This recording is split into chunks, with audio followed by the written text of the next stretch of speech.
नमस्ते dear student. इस video में हम NHPC यानी कि national hydro electric power corporation में निकली हुई जूनियर इंजीनियर्स की वैकेंसी के बारे में डिस्कस करेंगे।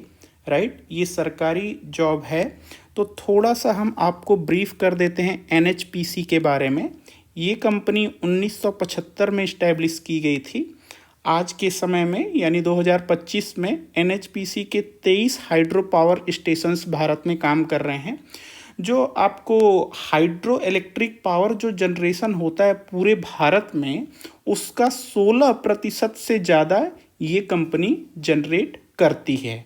राइट, उसके बाद आज के समय में ये हाइड्रो इलेक्ट्रिक पावर के साथ साथ ये कंपनी सोलर पावर और विंड पावर में भी काम कर रही है। ठीक है, ये कंपनी आपकी भारत में भी काम करती है और विदेशों में भी जॉइंट वेंचर के थ्रू काम करती है। ठीक है, तो हम इस वीडियो में आपको जो जूनियर इंजीनियर की पोस्ट निकली हुई है जो कि डिप्लोमा स्टूडेंट्स के लिए है, राइट, उसके बारे में हम डिस्कस करेंगे। तो हम इस वीडियो में क्या क्या डिस्कस करेंगे, आपसे इम्पॉर्टेंट डेट्स, राइट, कि कब से फॉर्म भरा जाएगा और कब लास्ट डेट है। उसके बाद इसकी एप्लीकेशन फ़ीस कितनी है, एज लिमिट क्या है, उसके बाद जो सिलेक्शन का प्रोसेस है वो कैसे होगा, एग्ज़ाम का पेपर पैटर्न कैसा होगा, कौन कौन सी ब्रांचेज एलिजिबल हैं और आपको कैसे अप्लाई करना है। तो आइए स्टार्ट करते हैं। सबसे पहले जो महत्वपूर्ण तारीख है, जो आवेदन स्टार्ट होगा वो 2 सितंबर 2025 को सुबह 10 बजे के बाद से होगा। जो आवेदन की अंतिम तिथि है वो है आपकी 1 अक्टूबर 2025। और यहाँ पर ध्यान दें, ये रात को 12 बजे तक नहीं है, केवल शाम को 5 बजे तक है। तो इस डेट का ध्यान रखें।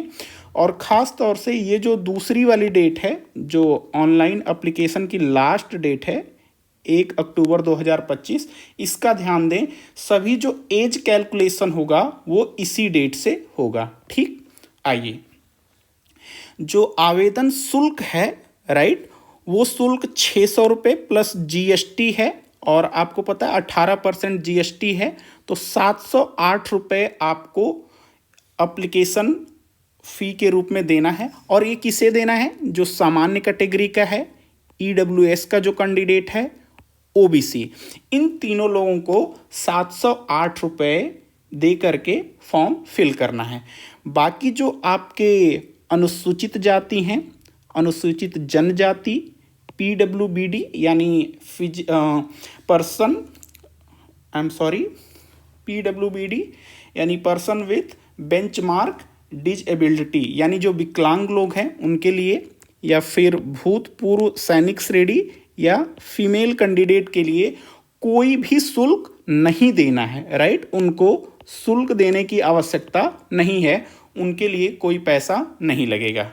ओके, जो एज लिमिट की बात है कि राइट, तो आप देखेंगे कितने वर्ष तक के लोग इस फॉर्म को भर सकते हैं। तो 1/8/2025 तक ये एज ली जाएगी। राइट, ये आपकी कट ऑफ डेट रहेगी। यहाँ तक आप 30 साल से ज़्यादा नहीं होने चाहिए यदि आप जनरल कैटेगरी के हैं। अगर आप OBC कैटेगरी के हैं तो 33 साल से ज़्यादा नहीं होना चाहिए। SC ST अगर हैं आप तो 35 साल से ज़्यादा नहीं होना चाहिए।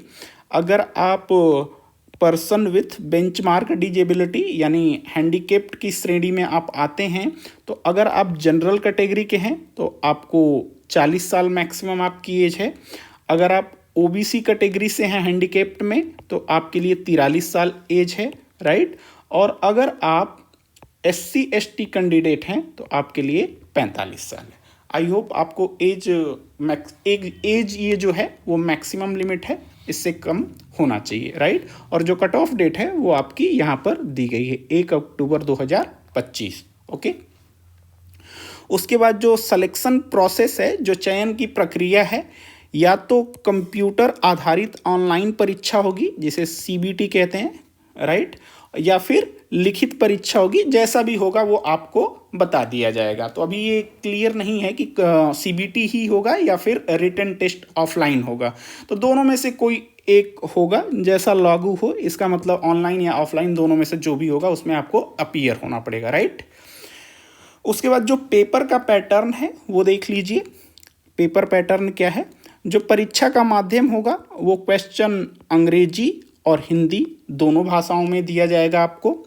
जो परीक्षा की अवधि होगी वो कुल आपकी 3 घंटे यानी 180 मिनट होंगे, और जो कुल अंक हैं वो 200 अंक होंगे। 200 क्वेश्चन होंगे और 200 अंक होंगे, राइट। तो जो आपका 200 क्वेश्चन होंगे उसके जो आपका पेपर है वो 3 भाग में होगा, भाग 1, भाग 2 और भाग 3, राइट। तो भाग 1 में क्या है, अगर आप ध्यान से देखेंगे तो ये भाग 1 में आपके 140 ऑब्जेक्टिव टाइप क्वेश्चन होंगे, एमसीक्यू होंगे, जो आपके संबंधित ब्रांच से होंगे। फॉर एग्जांपल आपकी ब्रांच अगर मैकेनिकल इंजीनियरिंग है तो मैकेनिकल का स्टूडेंट 140 क्वेश्चन उनके ब्रांच से पूछा जाएगा, ठीक। ये सभी के लिए अलग अलग ब्रांच के लिए अलग अलग होगा। इलेक्ट्रॉनिक्स का टेक्निकल जो ब्रांच है वो अपना इलेक्ट्रॉनिक्स का देंगे, राइट, ठीक है। और उसके बाद जो पार्ट 2 है वो आपका जनरल अवेयरनेस है, उसमें आपके 30 एमसीक्यू आएंगे, मल्टीपल चॉइस क्वेश्चन होंगे। और भाग 3 जो है उसमें तार्किक योग्यता यानी लॉजिकल रीजनिंग के 30 एमसीक्यू होंगे, राइट। तो आपके 140 क्वेश्चन आपके टेक्निकल सेक्शन से होगा, 30 क्वेश्चन जो होगा वो आपका होगा जनरल अवेयरनेस, राइट, और 30 क्वेश्चन जो होगा आपका logical reasoning, right, logical reasoning से, ठीक।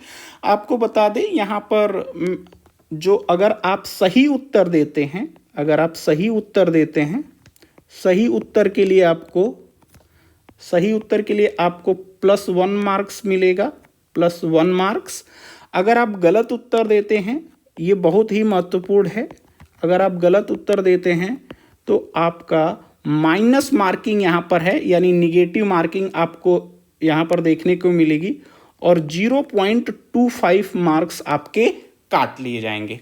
अगर आप उत्तर नहीं देते हैं, यानी आप कोई उत्तर नहीं देते हैं, आप तो अगर कोई उत्तर नहीं देते हैं यानी तो आपके लिए 0 मार्क्स, ना तो आपको नंबर दिए जाएंगे और ना ही काटे जाएंगे, राइट। तो ये ध्यान देना है, अगर आप गलत उत्तर देते हैं तो माइनस मार्किंग है, निगेटिव मार्किंग है, और सही उत्तर का 1/4 है तो -0.25 आपके नंबर काट लिए जाएंगे, ठीक। उसके बाद कौन कौन सी ब्रांचेज एलिजिबल हैं वो देख लेते हैं, ये बहुत ही महत्वपूर्ण है, राइट।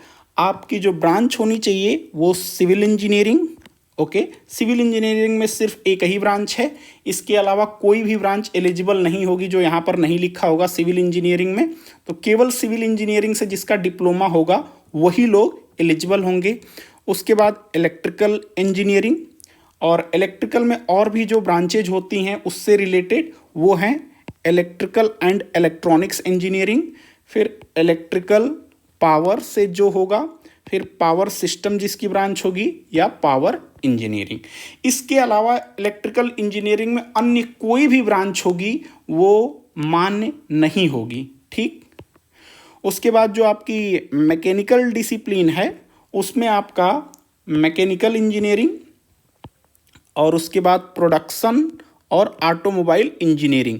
इसके अलावा अगर मैकेनिकल इंजीनियरिंग में आपकी कोई अन्य ब्रांच है तो वो एलिजिबल नहीं है, राइट। उसके बाद आप देखेंगे इलेक्ट्रॉनिक्स एंड कम्युनिकेशन जो डिसिप्लिन है उसमें कौन कौन सी ब्रांचेज हैं, तो इलेक्ट्रॉनिक्स एंड कम्युनिकेशन इंजीनियरिंग एक है, उसके बाद इलेक्ट्रॉनिक्स इंजीनियरिंग, उसके बाद electronics and telecommunication, electronics and power, power electronics, electronics and instrumentation, instrumentation and control, right. तो ये जो ब्रांचेज यहाँ पर लिखी गई हैं सिर्फ यही ब्रांच रहेगी तो ही आप एलिजिबल हैं, राइट। और दूसरी बात, इसमें आपका 3 ईयर डिप्लोमा होना चाहिए, इन ब्रांचेज में 3 इयर्स डिप्लोमा, ये होना चाहिए, राइट। 3 इयर्स डिप्लोमा होना चाहिए, ओके।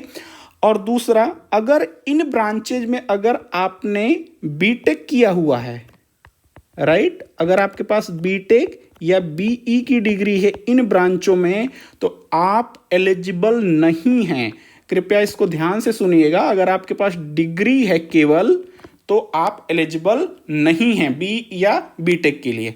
अच्छा, वो स्टूडेंट्स जो पहले तो डिप्लोमा किया, राइट, उसने 3 साल का डिप्लोमा किया, उसके बाद लेटरल एंट्री के थ्रू या फिर उसने बीटेक कर लिया, तो क्या ऐसा स्टूडेंट एलिजिबल होगा? जी हाँ, बिल्कुल एलिजिबल होगा, क्योंकि वो इस बेसिस पर भर सकता है। ये जो डिप्लोमा की उनके पास डिग्री है, आप भर सकते हैं, तो आप एलिजिबल हैं। तो 3 इयर्स डिप्लोमा का कैंडिडेट एलिजिबल है, राइट। बीई बीटेक बिल्कुल अलाउड नहीं है। अगर कोई बीई बीटेक किया है और साथ में पहले उससे डिप्लोमा कर चुका है, तो वो एलिजिबल है, राइट। दूसरा, एक और कुछ बच्चे डिप्लोमा करते हैं, वो 2 साल में करते हैं। डिप्लोमा करते हैं वो 2 इयर्स में करते हैं। तो 2 इयर्स में जो करते हैं उनको लेटरल एंट्री बोला जाता है। आप लोग जानते होंगे 2 इयर्स लेटरल एंट्री। तो क्या ये स्टूडेंट एलिजिबल हैं? जी हाँ, ये स्टूडेंट बिल्कुल एलिजिबल हैं। तो ये स्टूडेंट अप्लाई कर सकते हैं, ओके। आई होप आपको समझ में आया होगा कि कौन अप्लाई कर सकता है, कौन नहीं कर सकता है, राइट। उसके बाद जो आवेदन कैसे करना है, आवेदन करने के जो स्टेप्स हैं, तो यहाँ पर वेबसाइट दी गई है www.nhpcindia.com। यहाँ पर आपको जाना है, राइट। इस वेबसाइट को जब आप ओपन करेंगे तो यहाँ पर कैरियर सेक्शन है। यहाँ पर जाकर के आप रजिस्ट्रेशन करके अपना अप्लाई कर सकते हैं। अप्लाई करने के लिए 2 बातें महत्वपूर्ण है। एक है आपका एक वैलिड ईमेल आईडी होना चाहिए और एक मोबाइल नंबर होना चाहिए, जो इस पूरे प्रोसेस के दौरान कम से कम 1 साल तक आप न बदलें तो बेहतर होगा, ठीक। उसके बाद जो भी आपकी एलिजिबिलिटी क्राइटेरिया है वो आप देख ले कि आप उसके लिए पात्र हैं कि नहीं, राइट। उसके बाद जो भी आपसे डिटेल्स पूछा गया है वो भर दीजिए, राइट। भरने के बाद आपको एक एप्लीकेशन आईडी यानी आवेदन आईडी जनरेट होगी, जिसको कि आपको सेव करके कहीं लिख करके रख लेना है, क्योंकि जो भी उसके बाद कम्युनिकेशन होगा उसी से किया जाएगा, राइट। तो ऑनलाइन एप्लीकेशन भरने के लिए आपको क्या क्या डॉक्यूमेंट की ज़रूरत होगी, तो वो ध्यान दीजिए। वो है आपका हाई स्कूल का प्रमाण पत्र, राइट। वो डेट ऑफ बर्थ के लिए कि डेट ऑफ बर्थ जो है उसी से मान्य होगी, कोई अन्य चीज़ें आपके डेट ऑफ बर्थ के लिए मान्य नहीं होगी। उसके बाद आपकी डिप्लोमा की मार्कशीट और प्रमाण पत्र चाहिए, इनमें से एक, राइट। उसके बाद जो है जाति प्रमाण पत्र चाहिए आपका, कैटेगरी सर्टिफिकेट। और ध्यान रहे, जब आप अपना फॉर्म भर रहे हैं तो उस पंजीकरण से ये 6 माह के भीतर का जारी होना चाहिए। तो अगर आपके पास जाति प्रमाण पत्र नहीं है तो बनवा लीजिए, राइट। और इसी प्रकार से अगर कोई विकलांग स्टूडेंट है तो वो अपना दिव्यांगता प्रमाण पत्र बनवा ले, राइट। और उसके बाद आपको लेटेस्ट फोटोग्राफ और सिग्नेचर करके आपको अपलोड करना है। तो बहुत ही सिंपल प्रोसेस है। अगर कोई दिक्कत होगी तो आप पूछ लीजिएगा मुझे कमेंट करके, राइट। उसके बाद मुझे जितना समझ में आया मैंने आपको बता दिया। फिर भी अगर आपका कोई क्वेश्चन हो तो कमेंट बॉक्स में आप मुझसे पूछ सकते हैं, राइट। जो भी क्वेरीज होगी मैं कोशिश करूँगा कि उसका उत्तर आपको जल्द से जल्द प्रोवाइड करूँ। इस वीडियो को देखने के लिए आपका धन्यवाद। Thank you.